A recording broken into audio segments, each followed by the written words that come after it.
आपल्या गावातील कैलासवासी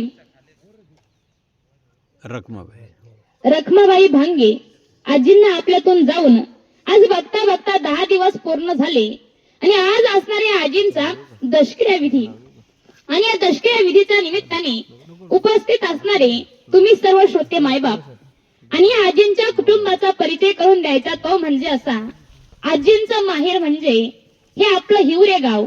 तसेच आजींना 3 मुली, चांगोनाताई युवराज निगळे, जनाबाई शिवाजी निगळे, वसंताबाई सुभाष जंगले आणि पुतण्या पांडुरंग भांगे. सर्वच नातेवाईक नातवंडे असा असणारे आपल्या आजींचा परिवार. पण लक्षात घ्या, जगाची रीत आहे, जगाचा नियम आहे, ज्याचा जन्म झालाय त्याला मरावं लागतं बाबा. आणि याच नियमाप्रमाणे आजी आपल्यातून निघून गेल्या. तुम्हाला आम्हाला प्रत्येकाला सुद्धा एक ना एक दिवस जावं लागणार आहे का? कारण ज्ञानोबराय म्हणतात, उपजेते नाशे नाशिले ते पुनरपी दिसे, हे घटिका यंत्र जैसे परिभ्रमेगा. किंवा देहाची गावालिया जन्म मृत्यूचा सोहळ्या, ना म्हणू नये धनंजया जिया परी. ज्याचा जन्म झालाय त्याला मरावं लागतं. म्हणून बाबा, या आजींप्रमाणे तुम्हाला आम्हाला प्रत्येकाला सुद्धा जावं लागणार आहे. पण विचार करा बाबा, जन्म झाल्यापासून ते मरेपर्यंत यामध्ये जो मधला कालखंड आहे त्याला म्हणतात आयुष्य. आणि या आयुष्याचा जरी विचार केला तर या आयुष्याला संसार सुद्धा म्हटलेला आहे. पण विचार करा बाबा, संसाराचा जरी विचार केला तर ज्यामध्ये अतोनात भरलेलं दुःख आहे त्याला म्हणावं संसार. किंवा शास्त्रामध्ये असं सांगितलं आहे, सम्येग सरती संसार. हा चांगल्या प्रकारचं सरकणं ज्यामध्ये आहे त्याला म्हणावं संसार. किंवा ज्यामध्ये अतोनात भरलेलं दुःख आहे त्याला म्हणावं संसार. अनेक प्रमाण देता येतील. महाराज म्हणतात, दुःख बांधवडी आहे हा संसार, सुखाचा विचार नाही कोठे. किंवा महाराज म्हणतात, संसार दुःख मूळ चोहीकडे इंगळ, विश्रांती नाही कोठे, रात्रंदिवस तळमळ, काम क्रोध लोभ क्षुनी, पाठी लागले ओढाळ, कवनामी शरण जाऊ, दृष्टी देंगा निर्मळ. अनेक प्रमाण आहेत. याचाच अर्थ काय? तर ज्यामध्ये ओतप्रोत भरलेलं दुःख आहे त्याला म्हणावं संसार. पण ऐका बाबा, या दुःखरूप असणाऱ्या संसारामध्ये एक नंबरचं दुःख म्हणजे कोणतं? तर लक्षपूर्वक ऐका. ज्या मुलाचे लहान असताना आई वडील वारले हे एक नंबरचं दुःख. अथवा ज्या वडिलांचे, ज्या आईचे एकुलता एक मुलगा आपल्या म्हातारपणामध्ये मरण पावला ना, हे या संसारामध्ये एक नंबरचं दुःख आहे. पित्या देखता पुत्र मरे, पुत्र देखोनी पिता झुरे, हे संसारामधलं एक नंबरचं दुःख आहे. तसंच बाबा सांगायचं झालं तर ज्याची आई मरण पावली ना त्यानं समजावं की माझ्या सुखाचा सागर आटला, जगातलं सर्व सुख संपलं ज्याची आई वारली. आणि आई बद्दल जर सांगायचं झालं ना, फक्त एकच वाक्यात सांगून जाईल, फक्त लक्षपूर्वक ऐका. ऐका बाबा, शास्त्र म्हटलं की गीता. काय शास्त्र म्हटलं की गीता, महिला मंडळ पतिव्रता म्हटलं की सीता. शास्त्र म्हटलं की गीता, पतिव्रता म्हटलं की सीता, आणि प्रेम म्हटलं की माता. ते आई एवढं प्रेम या संपूर्ण जगामध्ये आपल्यावर कोणीही करू शकत नाही बाबा. म्हणून काय करा, आई वडिलांची सेवा करा. का सेवा करा? कारण ज्ञानोबराय म्हणतात, सकळ तीर्थाची धुरे, जी एका माता पितरे, तया सेवेसी कीर शरीरे लोन कीजे. आणि आई वडिलांची सेवा का करायची आहे तर ते देखील तुम्हाला एका वाक्यात सांगते बाबा. आई वडिलांच्या आशीर्वाद जे सामर्थ्य आहे ना बाबा, ते सामर्थ्य देवाच्या सुद्धा आशीर्वादात नाही. ऐका, तपस्यांच्या श्रापाचे सामर्थ्य नाही ना, ते सामर्थ्य आई वडिलांच्या श्रापात आहे.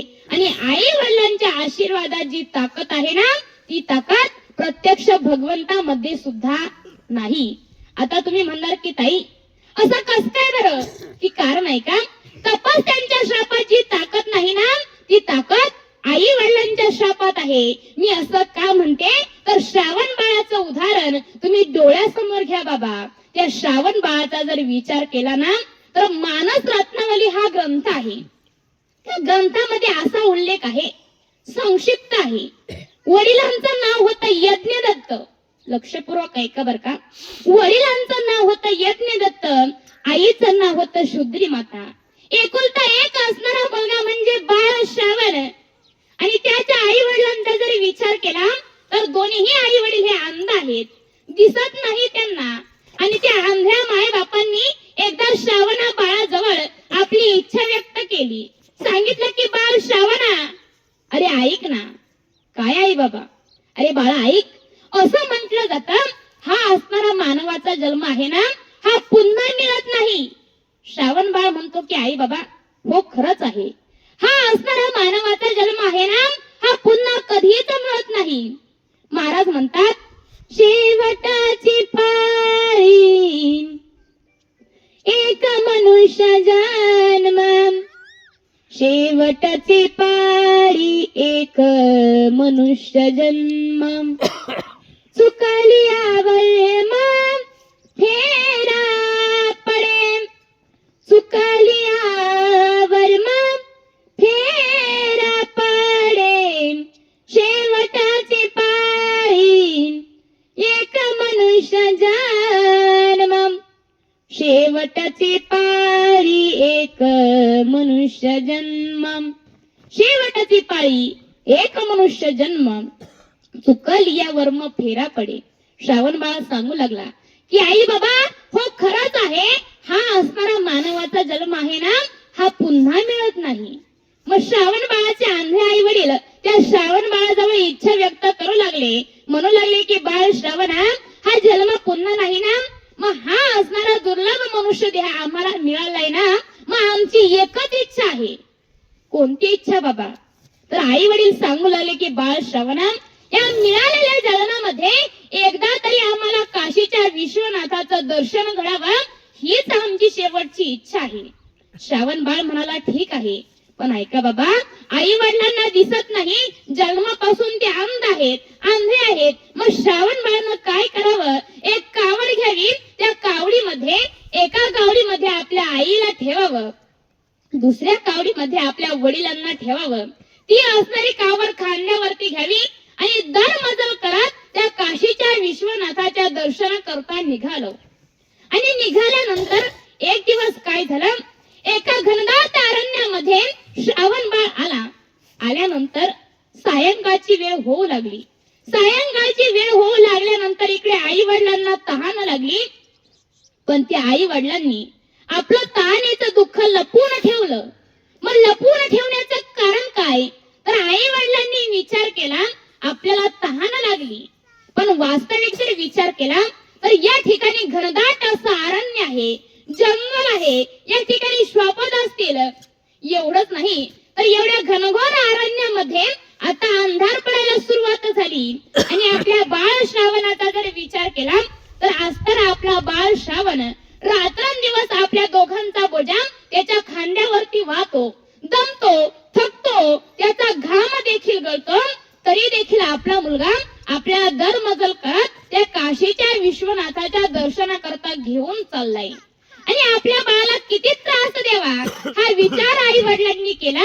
आणि तहानेचं दुःख सायंकाळपासून रात्रीच्या 12 वाजेपर्यंत आई वडिलांनी लपवून ठेवलं. पण बाबा तहानेचं दुःख त्यांना सहन होईना. रात्रीचे 12 वाजले, खूप तहान लागली. आणि तहान लागल्यानंतर आपल्या श्रावण बाळाला सांगितलं की बाळा अरे सायंकाळपासून तहान लागली, पण या तहानेचं दुःख आम्ही लपवून ठेवलं का? कारण रात्रंदिवस आमचा बोजा तुझ्यावरती असतो, तू दमतो थकतो म्हणून तहानेचं दुःख लपवून ठेवलं. एवढ्या रात्री तुला पाणी आणण्यासाठी कुठे पाठवावं? पण बाळा ऐक ना, तहानेचं दुःख आता आम्हाला सहन होत नाहीये. तू काय कर, या जंगलामध्ये जा आणि कुठून तरी आम्हाला घोटभर तरी पाणी घेऊन ये. श्रावण बाळ म्हणाला की बाबा एवढीच इच्छा आहे ना, तहानच लागली आहे ना, द्या तो कमंडलू. त्या श्रावण बाळाने एका झाडाच्या खाली ती कावड उतरवून ठेवली आणि तो कमंडलू घेतला, आपल्या हातामध्ये घेतला आणि पाण्याच्या शोधार्थ त्या जंगलामध्ये शोधू लागला पाणी. पण कुठेही काही केलं ते पाणी सापडेना. इकडे तिकडे शोधलं तरी देखील पाणी मिळेना. मग त्या श्रावण बाळाने थोडस पुढे गेल्यानंतर बघितलं तर एक पाण्याचा तळ त्या श्रावण बाळाला त्या ठिकाणी दिसलं. आणि पाणी दिसल्यानंतर बाबा त्या श्रावण बाळाला ते पाणी दिसलं नाही, तर त्या पाण्यामध्ये आपले तहानलेले आई वडील दिसले. श्रावण बाळ पटपट पटपट त्या तळ्याजवळ गेला. तळ्याजवळ गेल्यानंतर श्रावण बाळाने हातामधला कमंडलू त्या पाण्यामध्ये बुडवला आणि भांड पटकन भरवण्यासाठी तो असणारा कमंडलू पटकन बुडवला. आणि ज्यावेळी एखादं भांड त्या पाण्यामध्ये बुडत असतं, भांड बुडत असताना तो नैसर्गिक आवाज होतो बुडबुड बुडबुड नावाचा. तो आवाज झाला आणि आवाज झाल्यानंतर योग आहे बाबा, ज्या ठिकाणी श्रावण बाळ पाणी आणण्यासाठी गेलाय त्याच तळ्याच्या काठी असणारा राजा दशरथ शिकारीसाठी बसला आहे. राजाने वाटलं की या ठिकाणी एखादं श्वापक हे पाणी पिण्यासाठी आले. राजाने तिकडून लक्षवेधी बाण मारला आणि तो असणारा बाण सुसू सुसू करत त्या श्रावण बाळाजवळ आला. जवळ आल्यानंतर श्रावण बाळाच्या छातीमध्ये तो बाण घुसला आणि बाण घुसल्यानंतर श्रावण बाळ मनुष्यवाणीने जोरात ओरडला. ओरडल्यानंतर खाली कोसळला. राजाला वाटलं एखादं श्वापद मारण्यासाठी आपण हा बाण मारलाय, पण एखाद्या मनुष्याचा हा आवाज आहे म्हणजे आपण बाण एखाद्या मनुष्यालाच मारला आहे. राजा त्या ठिकाणून निघाला. झपझप झपझप पावलं टाकीत त्या श्रावण बाळाजवळ येऊ लागला. इकडे श्रावण बाळाच्या छातीमध्ये बाण लागलाय. बाण लागल्यानंतर श्रावण बाळ खाली कोसळला आहे. कोसळल्यानंतर आपल्या डाव्या हाताने तो बाण उपसण्याचा प्रयत्न करतोय, पण जसा जसा बाण उपसतो ना अगदी तसं तसं छातीतून रक्त बाहेर येतंय. त्याच्या छातीतील रक्ताने त्या तळ्यातील अर्ध पाणी हे लाल झालेलं होतं. डाव्या हाताने बाण उपसतोय आणि असणारा जो उजवा हात आहे त्या उजव्या हाताने हातामधला कमंडलू हा अर्धा सांडलेला होता, पण अर्ध पाणी आपल्या उजव्या हाताच्या मुठीने तो कमंडलू तो घट्ट धरतोय. का घट्ट धरतोय तर आपल्या तहानलेल्या आई वडिलांसाठी पाणी न्यायचंय. काही केल्या तो छातीतला बाण निघेला आणि उपसल्यानंतर तो बाण निघाला. बाण निघाल्यानंतर श्रावण बाळाने तो बाण काढून फेकला, पण छातीतून बळबळ बळबळ असं रक्त वाहतंय. त्या ठिकाणी झपझप पावलं टाकीत राजा दशरथ आला. दशरथाने समोरचं दृश्य बघितलं. काय दृश्य होतं तर ऐका बाबा. एखादा तरुण मुलगा त्या तळ्याच्या काठी पडलेला आहे. छातीतून भरभर असं रक्त येत आहे. समोर बाण पडलेला आहे, पण एका हाताने आपल्या हातामधला जो कमंडलू आहे तो कमंडलू तो घट्ट पकडून राहिला आहे. हे दृश्य जेव्हा राजा दशरथाने बघितलं ना बाबा, तेव्हा एवढा असणारा पराक्रमी राजा दशरथ हा सुद्धा लटलट लटलट कापू लागला. राजा दशरथाने त्या श्रावण बाळाला विचारलं की बाळा, अरे कोण आहेस तू? श्रावण बाळ म्हणाला की आधी तुम्ही सांगा की तुम्ही कोण आहात. राजा दशरथ म्हणाला मी राजा दशरथ आहे. हे ऐकल्यानंतर श्रावण बाळ म्हणू लागला की राजा, अरे मी तुझ्याबद्दल फार काही ऐकलं होतं. मी ऐकलं होतं राजा की आपल्या पृथ्वी तलावरती माझे आई वडील सांगायचे की या पृथ्वी तलावरती या मृत्यू लोकात असा एकच पराक्रमी राजा आहे. तो असणारा राजा स्वर्गामध्ये जातो आणि देवांचा राजा जो इंद्र आहे ना त्या इंद्राला सुद्धा युद्धात मरण करतो. असा एकमेव राजा दशरथ नावाचा राजा या आपल्या मृत्यू लोकात आहे. तुझ्याबद्दल फार काही ऐकलं होतं, पण राजा अरे आज फार मोठा तू पराक्रम करून दाखवलास. अरे काय केलंस राजा? एका आंधळ्या मायबापांचा मुलगा, एका आंधळ्यांच्या मुलातील काठी ही तू गमावलेली आहे. काय केलं राजा? माझा घात केला. अरे राजा, माझ्या आई वडिलांची शेवटची इच्छा होती की काशी विश्वनाथाचं दर्शन घडावं, पण ऐक ना राजा, तुला जाता जाता सांगून जाईल. तू बघ, एखाद्या लहान मुलाचं पालन पोषण, त्याचं लालन पालन हे त्याचे आई वडील करत असतात, पण राजा ते नशीब माझ्या जवळ नव्हतं. का? कारण माझे आई वडील हे जन्मापासून आंधळे आहेत. म्हणून राजा मीच त्यांची काळजी घ्यायचो. सकाळी त्यांच्या आधी उठायचो, त्यांना बाहेर न्यायचो, मग सकाळचं जेवण, दिवसभर त्यांची सेवा, मग संध्याकाळचं जेवण आणि संध्याकाळचं जेवण झाल्यानंतर जोपर्यंत त्यांना झोप लागत नाही ना तोपर्यंत त्यांचे हातपाय चेपत राहायचो. त्यांना झोप लागायची खात्री झाली की मी जेवायचो आणि त्यांच्याच नंतर झोपायचो. पुन्हा त्यांच्या आधी उठायचो आणि सेवेला सुरुवात करायचो. पण राजा, अरे काय केलंस? माझा घात केलास ना आज. शराला तो धावून आला काळ, विफळला श्रावण बाळ. मम म्हातारे माय बाप तहान नेले, तरु खाली असतील बैसलेले. श्रावण बाळ सांगू लागला की राजा दशरथा, मला रडू येत आहे, पण कशामुळे? माझा बाण लागलाय, आता मी मरणार आहे. पण राजा, हे विधी लिखित असेल, माझं मरण हे तुझ्याच हातून असेल, पण राजा मला रडू कशाचं येतंय? ऐक राजा, मी तुला काय सांगतो, एक वेळ मी तुला माफ करेल, पण माझे जे म्हातारे मायबाप आहेत ना ते तुला कधीच माफ करणार नाहीत. ऐक राजा, माझी शेवटची इच्छा आहे, हा हातातला कमंडलू घेन आणि कमंडल मध्ये पाणी भर आणि हे असणारं पाणी माझ्या तहानलेल्या आई वडिलांना घेऊन जा, हीच माझी शेवटची इच्छा आहे. आणि असं म्हटल्यानंतर त्या श्रावण बाळाने आपला प्राण सोडला. राजा दशरथ लटलट लटलट कापू लागला, पण हातामध्ये तो कमंडलू घेतला, त्यामध्ये पाणी भरलं. पाणी भरल्यानंतर त्या श्रावण बाळाच्या पाऊल खुणांवरून राजा दशरथ जाऊ लागला. आणि गेल्यानंतर त्या पाऊल खुणानंतर गेल्यानंतर 25 फुटावरती एक झाड दिसलं आणि त्या झाडाच्या खाली श्रावण बाळाचे आंधळे मायबाप त्या राजा दशरथाला दिसलं. 25 फुटावरती राजा दशरथ उभा राहिला. पण ऐका बाबा, पावलांचा आवाज आल्यामुळे त्या श्रावण बाळाचे आई वडील म्हणू लागले की बाळा श्रावणा, अरे आलास का रे तू? बरं बाळा ऐक ना रे, तहानेने आमचा जीव व्याकुळ झालाय, जर पाणी आणलं असेल तर 2 घोट पाणी आम्हाला दे. अरे तहानेने आमचा जीवच जाईल अशी अवस्था आमची झालेली आहे. पण श्रावण बाळ बोलायला तयार नाहीये. का? कारण तो श्रावण बाळ नव्हताच. कोण होता तो? राजा दशरथ होता. त्या ठिकाणी श्रावण बाळ बोलायला तयार नाहीये. आणि असं बघितल्यानंतर आई वडील म्हणू लागले की बाळा श्रावणा, अरे चुकलं का आमचं? एवढ्या रात्री तुला पाणी आणण्यासाठी पाठवलं, चूक झाली बाळा, पुन्हा असा त्रास कधीही देणार नाही. पण बाळा 2 शब्द तरी आमच्या सोबत बोल ना.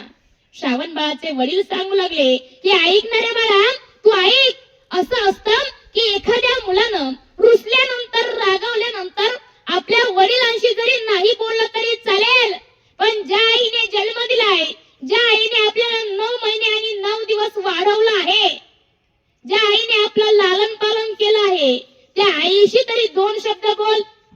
तरी देखील बाळ श्रावण बोलायला तयार नाहीये. मग आई वडील रडू लागले आणि रडल्यानंतर राजा दशरथ जवळ गेला आणि सांगू लागला की मी श्रावण बाळ नाहीये, मी अयोध्येचा राजा दशरथ आहे. आणि हे ऐकल्यानंतर आई वडील म्हणू लागले मग आमचा श्रावण बाळ कुठे? तर राजा सांगू लागला तुमच्या श्रावण बाळाचा माझ्याकडून घात झालाय, माझ्याकडून त्याचा चुकून वध झालाय. काय राजा चुकून म्हणतो? अरे काय केलंस हे? एका आंधळ्या मायबाबाची काठी तू हिरावून घेतलीस. अरे काय केलंस राजा? आम्ही तुला कधीही माफ करणार नाही. ऐका बाबा, आई वडील रडू लागले आणि ते समोरचं दृश्य बघितल्यानंतर राजा दशरथाला वाटलं की आपण सुद्धा या ठिकाणी प्राणच देवा, अशी अवस्था सुद्धा राजा दशरथाची झालेली आहे. आई वडील रडत होते आणि रडता रडता ते राजा दशरथाला सांगू लागले की ऐक दशरथा, आमचा मुलगा तू हिरावून घेतलास, तू त्याचा वध केला, पण राजा ऐक, या आंधळ्या मायबापाचा सुद्धा तुला श्राप आहे. काय श्राप आहे? राजा ऐक, आमचा तरुण असणारा मुलगा आम्ही या म्हातारपणामध्ये गमावला आहे. आणि राजा आज आम्ही हे आणलेलं पाणी, तू आणलेलं पाणी न पिताच पुत्र वियोगाने मरणार आहोत, पुत्र शोकाने मरणार आहोत. म्हणून राजा आमचा सुद्धा तुला श्राप आहे. काय श्राप? की राजा ज्याप्रमाणे आम्ही पुत्र शोकाने मरत आहोत त्या ठिकाणी तुला सुद्धा तुझ्या अंतकाळी पुत्र वियोगाने मरावं लागेल. मग झालं काय बाबा, राजा दशरथाला किती पुत्र होते? 4 पुत्र होते. मग 4 पुत्र असून सुद्धा त्याच्या शेवटच्या अंतकाळी एकही पुत्र राजा दशरथाच्या जवळ नव्हता. राजा दशरथाला पुत्र वियोगाने मरावं लागलं. महाराज म्हणतात, 4 पुत्र राजा दशरथा, 4 पुत्र राजा दशरथा, अंतकाळी एकही नव्हता.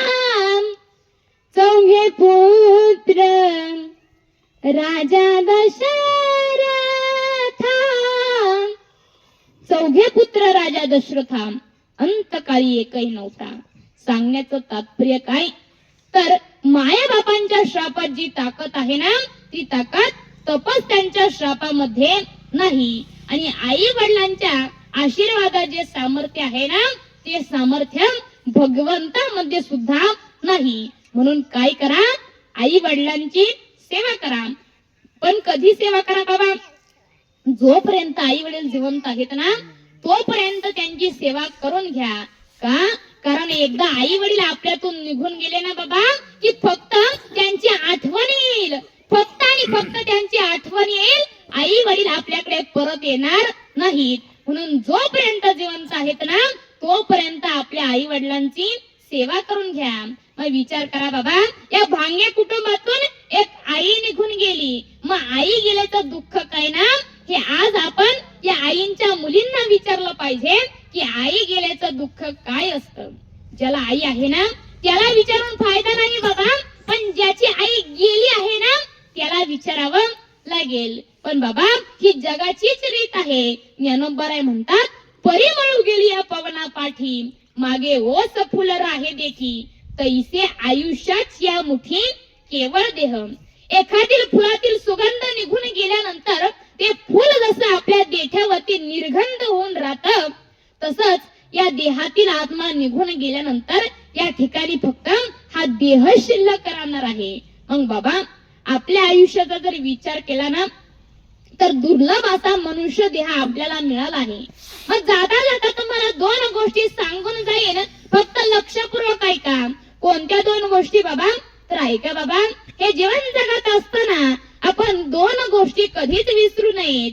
तुम्ही म्हणाल की ताई कोणत्या 2 गोष्टी, तर लक्षपूर्वक ऐका. जीवन जगत असताना मरेपर्यंत जगवणारा जो परमेश्वर आहे, जो परमात्मा आहे, त्या देवाला आपण कधी विसरायचं नाही. आणि दुसरं गोष्ट म्हणजे कोणती गोष्ट, तर स्वतःचं मरण हे आपण कधीच विसरायचं नाही. तुम्ही म्हणणार की ताई असं का बरं, ह्या 2 गोष्टी कधीच विसरू नका. कोणत्या 2 गोष्टी, पहिली गोष्ट म्हणजे स्वतःचं मरण आणि दुसरी गोष्ट म्हणजे मरेपर्यंत जगवणारा परमेश्वर. मग ऐका बाबा, मरण आपल्याला का विसरायचं नाही, तर महिला मंडळ ऐका, तुम्ही आम्ही सर्व शेतकरी कुटुंबातील आहोत. आणि शेतकऱ्यांचा जर विचार केला तर त्याला पटेल असं उदाहरण तुम्हाला सांगते. आपल्या सर्वांच्या घरी उंदीर असतात आणि उंदरांचा बंदोबस्त लावण्याकरता आपण काय करतो, एखादा पिंजरा आणतो. या पिंजऱ्यामध्ये शेंगदाणे ठेवतो. कशा करता, त्या उंदरासाठी. आणि शेंगदाणे ठेवल्यानंतर रात्री 12च्या सुमारास एक उपवासी उंदीर त्या पिंजऱ्यामध्ये प्रवेश करतो. कशा करता बाबा, ते शेंगदाणे खाण्याकरता. पण तो उंदीर त्या पिंजऱ्यामध्ये प्रवेश करत असताना त्या उंदराचाच धक्का त्या पिंजऱ्याला लागतो. आणि उंदराचा धक्का पिंजऱ्याला लागल्यानंतर तो असणारा पिंजरा बंद होतो. आणि एकदा का पिंजरा बंद झाला की तो असणारा उंदीर त्या शेंगदाण्याला तोंड लावत नाही. का, एकादशी आहे का त्याला, विचार करा ना. शेंगदाणे खाण्याकरताच उंदीर आत गेलाय, पण तो शेंगदाणे खात नाही. मग याचं कारण काय, तर याचं कारण आहे का, पिंजऱ्याचा दरवाजा बंद झाल्यामुळे त्या उंदराला समोर ठेवलेले शेंगदाणे दिसले नाहीत. मग त्याला काय दिसलं, मरण दिसलं आणि जर मरण डोळ्यासमोर दिसत असेल तर माणसाला सर्वच्या सर्व भोग हे तुच्छ वाटू लागतात. म्हणून जीवन जगत असताना स्वतःचं मरण हे कधीच विसरायचं नाही. आणि दुसरी गोष्ट ऐका, दुसरी गोष्ट म्हणजे मरेपर्यंत जगवणारा जो परमेश्वर आहे ना, जो परमात्मा आहे ना, त्या देवाला आपण कधी विसरायचं नाही. का बाबा? तर याचं कारण आहे का?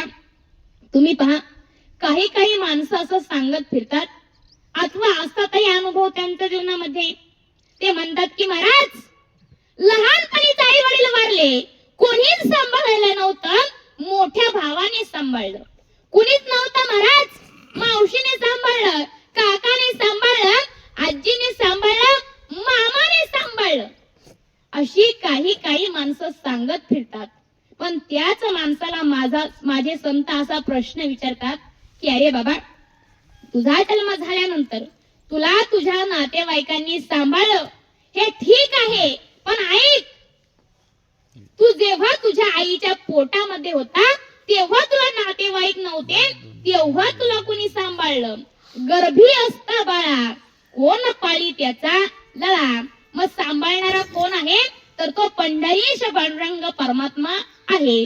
म्हणून जीवन जगत असताना स्वतःचं मरण आणि मरेपर्यंत जगवणारा परमेश्वर आहे ना, या दोन गोष्टी कधीच विसरू नका.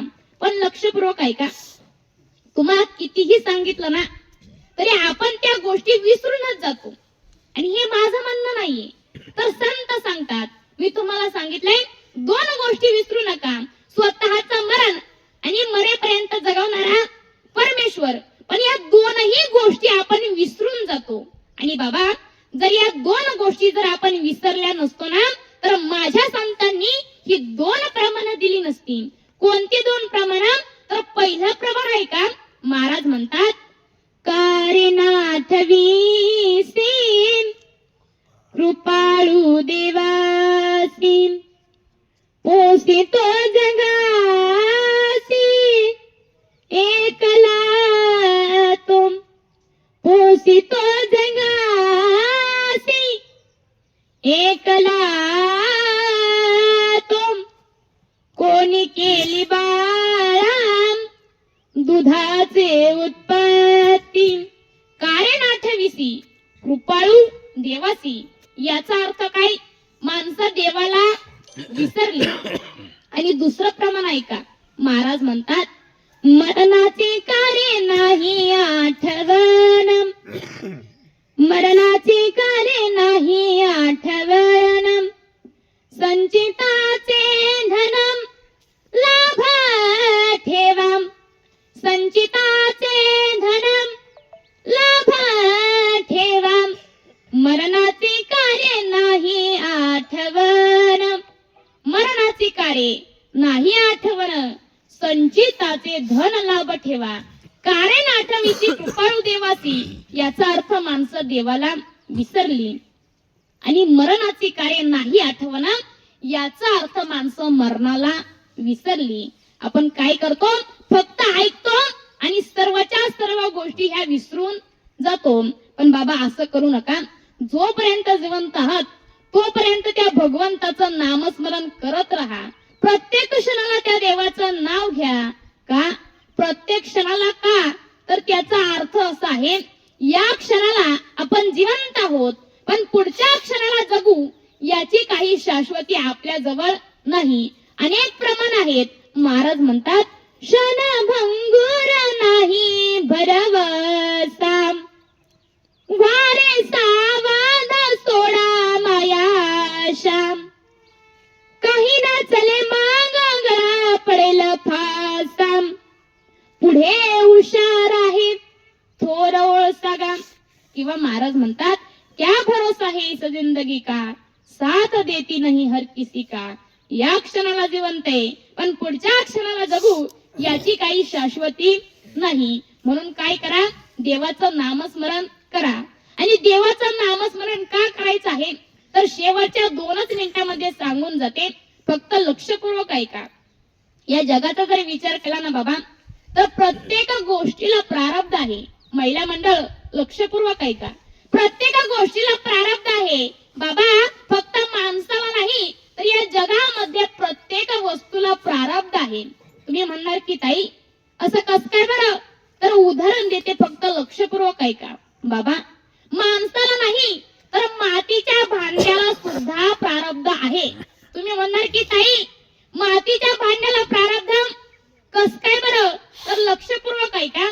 ज्या मातीच्या भांड्याचं प्रारब्ध चांगलं आहे, तुम्ही पहा, एका चाव्यामध्ये कुंभाराच्या ती मातीची भांडी तयार होतात, पण ज्या मातीच्या भांड्याचं प्रारब्ध हे चांगलं आहे त्या मातीच्या भांड्यामध्ये लोण्याचा गोळा ठेवला जातो. ज्या मातीच्या भांड्याचं प्रारब्ध हे मध्यम आहे त्या मातीच्या भांड्यामध्ये स्वयंपाक शिजवला जातो, आणि ज्या मातीच्या भांड्याचं प्रारब्ध हे कनिष्ठ आहे ते मातीचं भांड एखाद्या म्हाताऱ्याला उठता येत नाही म्हणून कोटवर ठेवलं जातं. कशासाठी? हे तुम्हाला चांगलंच माहिती आहे.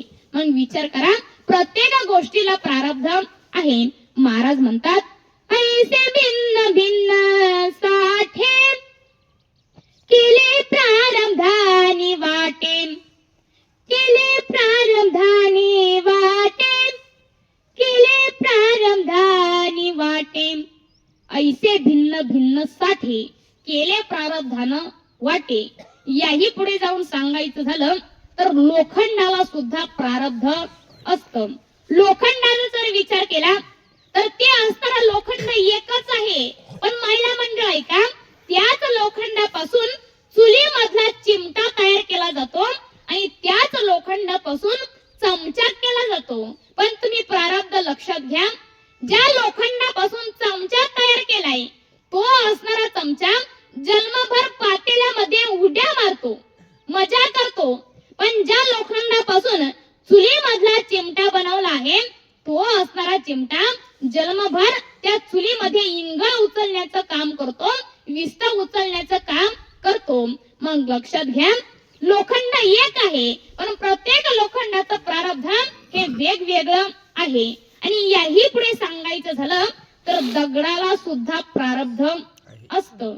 मी म्हणणार की ताई दगडाला सुद्धा प्रारब्ध, तर लक्षपूर्वक ऐका. एकच असणारा दगड, 5 फूट असणारा दगड आहे, त्याचे 2 तुकडे केले, 2.5 फुटाचे 2 तुकडे झाले. एका 2.5 फूट दगडापासून मंदिरामधली मूर्ती तयार केली आणि राहिलेला 2.5 फूट तो पायरीसाठी वापरला. पण प्रारब्ध लक्षात घ्या, दगड एकच आहे, पण ज्या दगडाची मूर्ती बनवली आहे त्या दगडाच्या मूर्ती समोर आपण आपला माथा टेकवतो, पण जो राहिलेला 2.5 फूट दगड पायरीसाठी लावला आहे तो पायरीचा दगड आपण चपले सकट तुडवतो. मग लक्षात घ्या, दगडाला सुद्धा प्रारब्ध आहे. तुका म्हणे देव पाषाण पायरी, म्हणजे प्रत्येक गोष्टीला प्रारब्ध आहे. जसं प्रत्येक गोष्टीला प्रारब्ध आहे ना बाबा, तसं या देहाला सुद्धा प्रारब्ध आहे. महाराज म्हणतात, देह तव आहे प्रारब्धा अधीन. पण बाबा हे प्रारब्ध जर चुकवायचं असेल तर काय करावं लागेल? महाराज म्हणतात, एका जनार्दनी भोग प्रारब्धाचा हरी कृपे त्याचा नाश झाला. या देहाचं प्रारब्ध जर चुकवायचं असेल, जर याचा नाश करायचा असेल तर काय करावं लागेल? देवाची भक्ती करावी लागेल, देवाचं नामस्मरण करावं लागेल. म्हणून या आलेल्या जन्मामध्ये त्या देवाचं नामस्मरण करा. पण कधी करा? या क्षणापासून सुरुवात करा. कारण मी सांगून गेले, या क्षणाला जिवंत आहे पण पुढच्या क्षणाला जगू याची शाश्वती नाही. आणि बाबा लक्षपूर्वक ऐका, जावं तर प्रत्येकाला लागणार आहे. कारण ज्ञानोबराय निवडलेल्या ओवीतून म्हणतात, परिमळू गेली या पवना पाठी, मागे ओस फुल राहे देठी, तैसे आयुष्याची या मुठी केवळ देह. प्रत्येकाला जावं लागतं. आणि याच नियमाप्रमाणे कैलासवासी गंगा भागीरथी रखमाबाई सोमा भांगे आजी आपल्यातून निघून गेल्या. आज बघता बघता 10 दिवस पूर्ण झाले. पण विचार करा, या आजींच्या दशकिरा विधीच्या निमित्ताने जमलेला हा जनसमुदाय आहे. हीच आजीने आपल्या जीवनामध्ये कमवलेली खरी संपत्ती आहे. सर्वच क्षेत्रातील मंडळी आहेत, सामाजिक क्षेत्रातील, राजकीय क्षेत्रातील सर्वच मंडळी या ठिकाणी उपस्थित आहेत. सर्वच नातेवाईक, तसेच आमच्या स्नेही माईताई लांडे ताई देखील या ठिकाणी उपस्थित आहेत. सर्वांचं देखील मनापासून मी आभार मानते. आणि ज्यांच्या योगातून ही सेवा प्राप्त झाली ते आमच्या गुरुस्थानी असणारे किसन बाबा आंबेरे बाबांचा देखील मनापासून आभार मानते आणि या आजींना भगवंताजवळ योग्य अशी जागा मिळो अशीच प्रार्थना करते आणि या प्रवचन रूपी सेवेस मी पूर्ण विराम देते. विठ्ठल विठ्ठल पुंडलिक वरदा हरी विठ्ठल श्री ज्ञानदेव तुकाराम पंढरीनाथ भगवान की जय. माऊली ज्ञानेश्वर महाराज की जय. जगद्गुरु तुकाराम महाराज की जय. मानकेश्वर भगवान की जय. वर्सुबाई माते की जय. हर हर महादेव.